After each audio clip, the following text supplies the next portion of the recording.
Salam Indonesia. Anda menyaksikan berita terkini bersama saya Arna Seputra. Pemirsa, masih tingginya angka kasus baru COVID-19 di Bali mesti menjadi atensi semua pihak. Disiplin menerapkan protokol kesehatan atau Prokes 5M, yakni mencuci tangan, memakai masker, menjaga jarak, menghindari kerumunan, dan mengurangi bepergian adalah upaya paling ampuh untuk menekan laju penularan COVID-19. Varian Delta yang penyebarannya lebih cepat. COVID-19 diharapkan dapat dikendalikan sehingga pembelajaran tatap muka PTM bisa segera diterlaksana.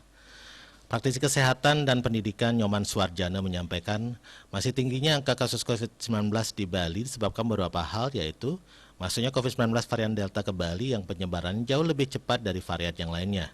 Kedua, masih tingginya mobilitas masyarakat seperti upacara adat atau kegiatan lainnya yang berpotensi menimbulkan kerumunan. Mobilitas, interaksi penduduk yang tinggi, keramaian, dan kerumunan terbukti dalam riset terakhir menjadi pemicu ledakan-ledakan kasus pandemi di satu negara atau wilayah. Dalam kondisi yang demikian, menurutnya hal yang perlu diperhatikan semua pihak adalah selalu menerapkan Prokes 5M, yaitu memakai masker, mencuci tangan dengan sabun di air mengalir, menjaga jarak, menjauhi kerumunan, dan mengurangi mobilitas. Agar kasus COVID-19 segera melandai di Bali, masyarakat harus disiplin menerapkan prinsip 5M dan melakukan vaksinasi.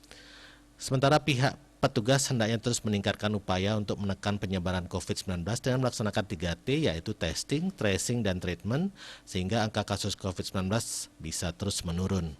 Selaku pengelola sekolah, Suarjana berharap COVID-19 segera mereda, sehingga sekolah secepatnya bisa melaksanakan pembelajaran tatap muka PTM. Terlebih bagi sekolah kejuruan, PTM sangat diperlukan karena setiap kompetensi mesti dapat ditunjukkan oleh peserta didik. Tentu dalam pelaksanaannya, penerapan prokes ketat menjadi atensi semua warga sekolah sehingga tidak menimbulkan klaster baru penyebaran COVID-19. Subrata Bali Pos melaporkan. Untuk mencegah penyebaran COVID-19, ingat pesan Ibu selalu terapkan 3M. Wajib memakai masker, wajib mencuci tangan, dan wajib menjaga jarak serta wajib menghindari kerumunan. Dengan penerapan perilaku 3M, Indonesia segera terbebas virus corona menuju Indonesia maju. Dan update terus informasi Anda dengan subscribe dan like YouTube channel Bali TV @newsbalitv. Tetaplah bersama Bali TV. Salam Indonesia.